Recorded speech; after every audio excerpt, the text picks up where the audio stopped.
Hi, this is Lisa McPherson again with A Plus College Ready. This is video 3 explaining content from Unit 4. We're going to cover periodic trends and the explanation of those periodic trends in this video and finish out the notes here. On this first slide, we just have sort of a combination of all of the periodic trends, but we're going to look at each one of those separately. We're going to start with atomic radius. And you can see atomic radius increases down a group and decreases across a period. This is something that you would have talked about in your pre-AP class, maybe talked about how, oh, this looks like a snowman. See how little head, big bottom, and then he's fallen over. And so we need to remember what these trends are. The AP curriculum is going to assume you've already done this and you know what these trends are. If not, you're going to need to brush up on them. So ionic radius is another trend they expect you to know. And remember, it's the same trend as atomic radius, increasing down a group and decreasing across a period as you move left to right, except that it is the trend for the metals and becoming cations. And then when we get to the metalloids and over into the nonmetals, that trend repeats itself because the nonmetals making anions, they're much larger. So let's just take a look at that relative size of cations and anions in general. Remember, cations are what metals form because they like to lose electrons. And here, with the example of the lithium atom, when it turns into the lithium ion, it's because it's lost a valence electron, but not just an electron. It actually lost an entire energy level. That whole shell is gone. And so the cation is much smaller than its parent atom. Anions, on the other hand, which nonmetals form, they form these by gaining electrons. And those electrons, when they're gained, we don't actually add an energy level here, but what we do is we add more electrons into this electron cloud, and those electron repulsions cause the cloud to swell, and therefore we have a larger anion than its parent neutral element. So generally speaking, anions are going to be larger than cations. We've lost versus gained electrons here. And they expect, if they show like an ionic crystal, they expect you to know that the smaller circle represents the cation every time, and the larger circle is going to represent the anion. Now, ionization energy is another trend, and its trend is opposite that of atomic and ionic radius. Now, when we talk about ionization energy, we also need to talk about successive ionization energies. In this table, here's what we're looking at. We're looking at the elements sodium through argon, which are these elements we're moving left to right across the period. And then across the top here, we're looking at I1, 2, 3, etc. What are these? Well, up to this point, we've talked about ionization energy representing the amount of energy required to remove an electron from an atom. And that's what we see right here. And notice as we move across this period, ionization energies do increase, just like we would expect. Moving across that period, ionization energy increases. But what are these I2, 3, 4, etc.? Well, these are successive ionization energies. These are the amount of energy that's required to remove the second, or the third, or the fourth, etc., electrons all the way out to the seventh electron from any of these elements. Now you'll notice that there's a stair-step line here, and it separates some of the ionization energies from others. So again, we can see that as we remove one electron, the next electron becomes a little bit harder to remove. We'll talk about why in a few minutes, but for right now you can see that as we remove successive electrons from an atom, they become increasingly more difficult or require more energy to remove, so the ionization energies increase. But you'll notice that at some point for these atoms that the ionization energy increase is really very, very large. This is 9 to 10 times larger than the first ionization energy. Now here for magnesium, we see we do have an increase in ionization energy and then a huge jump. For aluminum, we have a general increase and then a really big jump. This very large increase in ionization energy happens between valence electrons on the left side of the stair step and then core electrons that are on the right side of the stair step. So all of these successively increasing ionization energies are ionization energies for the valence electrons. But once that valence shell has been removed, the next electrons are core electrons closer to the nucleus and much, much more difficult to remove. So remember, when looking at a series of successive ionization energies, we can see that the numbers of valence electrons where ionization energy is gradually increasing, and then the cutoff between those valence electrons and the core electrons is where this very large increase in ionization energy occurs. So we can determine, say for aluminum, that it has 1, 2, 3 valence electrons compared to magnesium having 2 and sodium having only 1. Now, another trend that they want us to know is about electron affinity. You may not have talked about this in pre-AP, but electron affinity is really, it's kind of the opposite, not quite, but sort of the opposite of ionization energy. Instead of removing an electron, it's the amount of energy change that occurs when an electron is added to an atom. And sometimes this might be a positive number and sometimes it might be a negative number. It just depends, because some of these some atoms like to have electrons added to them, like these nonmetals, and some of them don't. So sometimes it's an endothermic and sometimes it's an exothermic process. However, you can see that the trend for electron affinity is the same as for ionization energy, and it's the same for electronegativity. So if it has radius in it, atomic radius, ionic radius, you've got one trend, and then the other three trends are the opposite of the radius trends. Now, another trend you may or may not have looked at is reactivity. And reactivity, like ionic radius, is different for metals versus nonmetals. Well, it's not really different for ionic radius, but we do have separate things happening here. So for metals, remember, they like to lose electrons, and it becomes increasingly easy to lose those electrons as we move down a group. So reactivity increases down a group and actually decreases going across a period. It's the same trend as atomic radius for metals. But for nonmetals, they gain electrons. Since they do the opposite thing, fluorine is going to be the most reactive nonmetal. Notice the noble gases are left out because they're not reactive at all. But the nonmetals increase as, reactivity increases up the group, which is opposite that for the metals. And that is going to be because these elements, what they want to do, they want to gain electrons, and fluorine, highest electronegativity, its nucleus really close to those outer shell electrons. It's very easy for it to attract electrons to it, and so it's very high reactivity.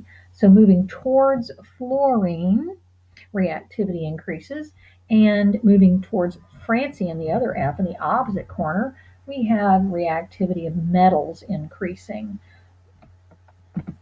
Okay, now, because it's possible that you didn't really cover reactivity that much in pre-AP, I'll talk about it just a little bit more here. Again, metals lose electrons. The largest metals are the most unstable, so they react easily. Why are they unstable? Because their ionization energies are low, and they easily lose electrons. And that large atomic radius means that the valence electrons are farther from the nucleus. Large metals have a lower effective nuclear charge, which we're going to look at here in just a minute, and that increases reactivity. So pretty much everything that we say about the metals, it's going to be sort of the opposite for the nonmetals. They like to gain electrons, and the smallest ones are the most unstable because their nuclear charge is so close to that electron cloud, those valence electrons, and it makes them easier to attract electrons from other atoms. So small nonmetals are the most electronegative, and they attract bonding electrons very easily, and so the smallest nonmetals have the greatest effective nuclear charge. Again, we're going to be talking about effective nuclear charge here in just a minute. But before we do, we want to talk about Coulomb's law. So all the previous slides have really been about saying what the periodic trends are, and that's just kind of a memorizing problem for you. But we're going to try to make some sense out of that, where you can actually logically figure out why these trends are the way they are. And Coulomb's law is part of the answer to why these trends exist and form the patterns they do. So Coulomb's law says that the force of attraction between two charged particles, or it could be a force of repulsion, but since we're really looking at nucleus positive and electrons negative, we're usually looking at an attraction. That force is equal to a constant times Q1 and Q2, which are the charges of the two particles. Again, so Q might be the charge of the protons in the nucleus, and Q2 might be the charges of the electrons in the electron cloud. So we're going to have positive and negative, so that's going to form an attractive force. And we divide that by r squared, where r is the radius, the distance between these two particles. Because this term is squared, it generally has a greater effect on the force of attraction than do the charge terms. Now, Coulomb's law really is about figuring out, are these electrons and the nucleus protons, are they more attracted to each other or less attracted to each other? And we're going to be using these terms in Coulomb's law to help us figure that out. But in Coulomb's law, remember that opposite charges attract, but same charges repel. That as the numbers or the magnitude of those charges, the greater the numbers on the charges, the greater the force. So magnesium with a positive 2 charge is attracted to a chloride ion with a negative 1 more than sodium with only a plus 1. So again, we go back and look at this math right here. You can see that 2 times 1 would be 2, which would be greater than 1 times 1, which would just be 1. So as the product of these two charges increases, the force increases with it. Also, the closer the particles are, the greater the force. So sodium is more attracted to the chloride ion than potassium is, because sodium is smaller than potassium ion, and therefore its nucleus is closer to the valence electrons of chlorine. So this R term, as it becomes smaller, the charges are closer together, that makes this fraction and thus the force of attraction greater. So as the charges increase, F gets bigger, but as the radius, the distance decreases, the force of attraction increases. Okay. Now, if you want to take a look at a video that explains more about Coulomb's law, there's the link to that right there. Now, in explaining periodic trends, we really like to explain in terms of Coulomb's law. And so we want to be able to use those charge terms, or we want to be able to use the distance term whenever we can in explaining why or justifying a periodic trend. So there's 4 different explanations or arguments that we can make to explain a periodic trend. And the first is effective nuclear charge, and we represent that as Zeff, Z-E-F-F. The more positive the nucleus, the more attractive force there is that's emanating or coming out from the nucleus and drawing electrons in or holding them in place. So you need to relate this to energy whenever possible. So when an attractive force is very strong, it's going to require more energy to overcome that attractive force. So as this F force term gets bigger, it's harder to break. Okay, and here effective nuclear charge, since it's a charge term, we're really looking at these Q terms here in Coulomb's law. Now, what is effective nuclear charge? Well, it is the nuclear charge, which is the atomic number, Z, and we subtract from that the number of shielding electrons, okay? And so that's really our inner core electrons, and that's the total number of electrons, which is equal to the number of protons minus the number of valence electrons. So let's look at how do we calculate this Zeff a little bit closer. The Zeff for any valence electrons is equal to the number of valence electrons, and that is super handy. So let's see how we come about that for a particular atom. Calculating Zeff for the phosphorus atom. So Zeff is equal to the number of protons minus the number of core electrons, and I'm sorry, for phosphorus that should be 15. Minus 10 core electrons is equal to 5.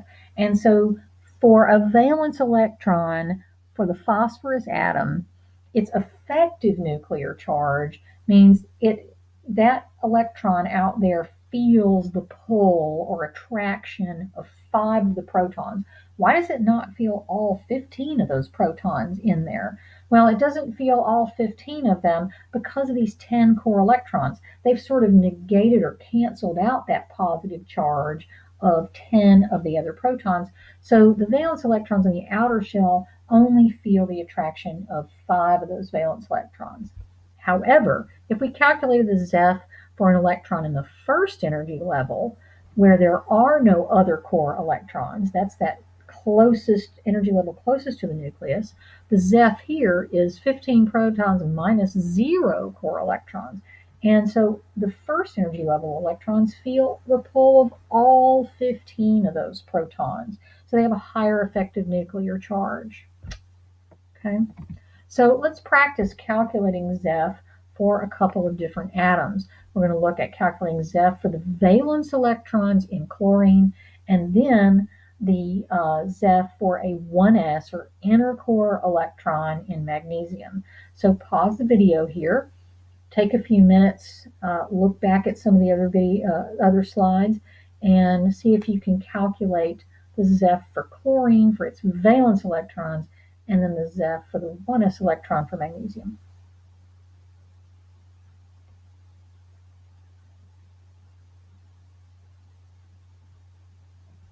Okay, so the Zeff for chlorine is 17 protons minus 10 core electrons. That's all the electrons that are not valence, and that gives you a Zeff of plus 7. Hey, that's the same number as the number of valence electrons that chlorine has. That's right. So for our main group elements in our S and our P blocks, the Zeff for valence electrons is going to be equal to the number of valence electrons. So you can see that increases as we move across the periodic table. For a 1s electron in magnesium, though, that's 12 protons minus 0 core electrons. So notice for the 1s electrons, there aren't any other electrons shielding it from the nucleus. So those electrons in that inner shell feel the attraction of all 12 of those protons. So it has a higher effective nuclear charge. Just to make it clear, if we were calculating the Zeff for valence electrons instead of 1s electrons for magnesium, magnesium has 2 valence electrons, so the Zeff for valence electrons for magnesium would be only 2. Now, the other term is distance. Now, distance refers to this radius squared term here in Coulomb's law, and attractive forces dissipate or become weaker with increased distance. So it's just like magnets. If you have a north and south magnet and you get them close together, you can really feel the pull on the magnets, but as you pull them farther apart from each other, that attractive force becomes weaker. And it's the same thing with any of these positive and negative charges that normally attract.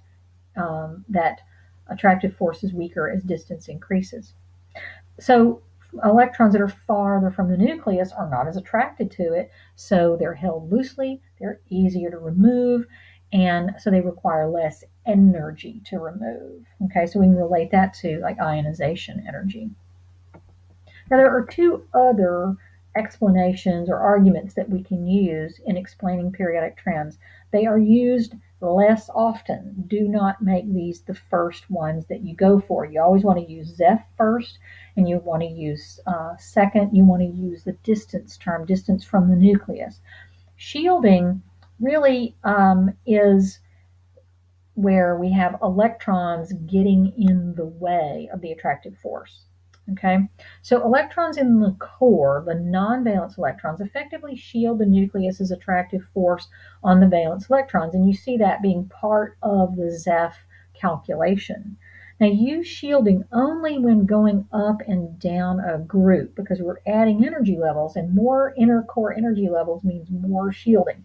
Never mention shielding when you're comparing elements in the same period, okay? Because the shielding effect doesn't change at all. Again, relate this to energy whenever possible. The more shielded electrons in the outer shell, the more shielded they are from the nucleus, the less energy is required to remove them, because shielding reduces the attractive force between valence electrons and the nucleus. So that would reduce ionization energy. But again, we can also we can explain reductions in ionization. I'm sorry. We can explain, we can, instead of using shielding, we can use Zeff typically. Now, the fourth and final explanation is electron-electron repulsions, and we need to be very careful here. Electrons do repel each other, and so those are similar charges, and so their force of attraction that you can calculate with Coulomb's law, which you will not have to do, by the way. You will not actually have to calculate anything with Coulomb's law. You just need to be able to use it to justify or explain periodic trends. Electron-electron repulsion force is only used in very specific circumstances. Atoms do want to minimize their electron-electron repulsions because that puts the atom in a lower energy state and makes it more stable. And like charges do repel. So, and the more electrons you have in the same energy level or sub-level, those repulsions increase. And like I mentioned with the formation of anions, the more electrons you add to the same energy level, the more they repel each other, and that causes the electron cloud to swell. Okay? But electron-electron repulsions should really be only used when we're talking about electrons that are in the same orbital. Remember orbital notation, where you've got in the same orbital, you've got an electron in one spin, and then opposite spin you have another. When we have a shared pair of electrons like this, those two can cause repulsions, and that will sometimes make this second electron easier to remove than, say, an electron that's not paired with another electron in the same in the same orbital. Okay. So, having said that, what I want you to do is we're going to stop the video, come back to it here in a minute. And in your notes, you have this table. It's a little bit larger in your notes, but I want you to fill it in and talk amongst yourselves, work in pairs or groups to determine how to fill this in. So what are we going to put in the box under what it is? So we've got these two trends, atomic radius and first ionization energy. Here I want you to define it. Tell me what atomic radius actually is. Look it up if you need to. Then over here in the blank rectangle below across a period or down a group, I want you to tell me, what does atomic radius do across a period? Does it increase or decrease? What does it do down a group? Does it increase or decrease? And then most importantly right here, I want you to go back and look at these other slides where we have these four different explanations for periodic trends.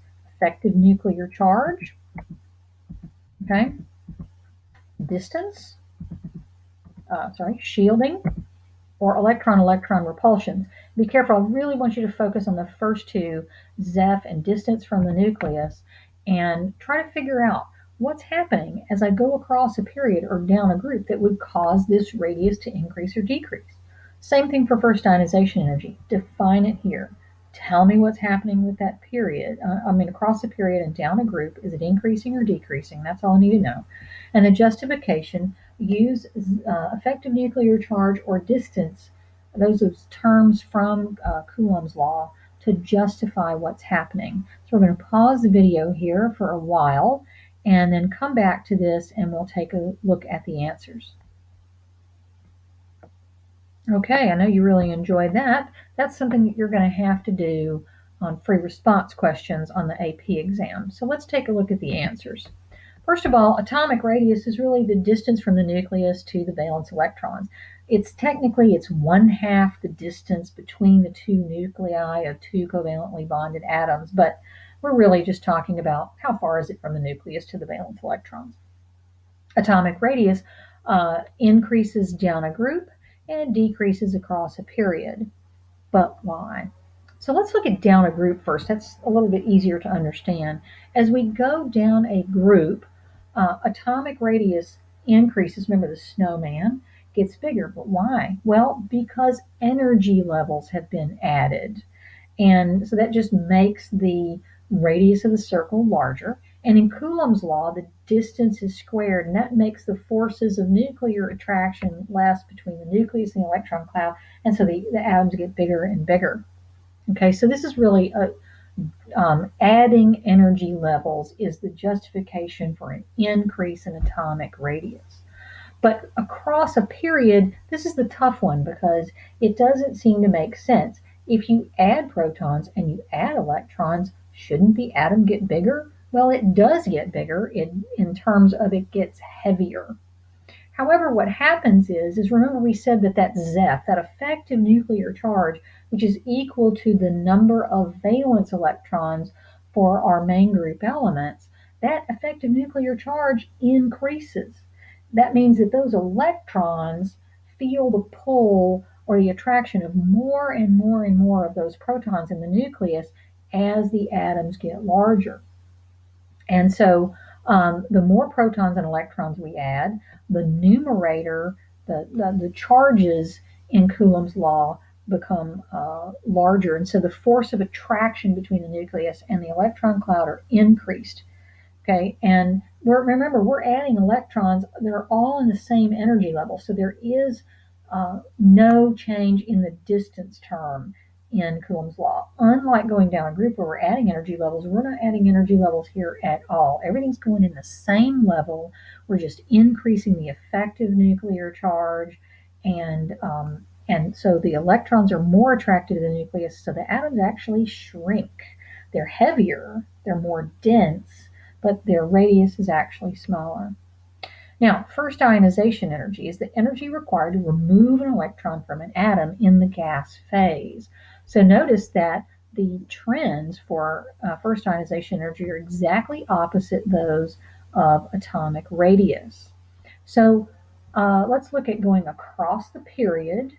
As we add more and more protons and more electrons, what's happening? Well, we already said that the effective nuclear charge, that's Zeff, increases as we move from left to right across the periodic table because the number of valence electrons increases.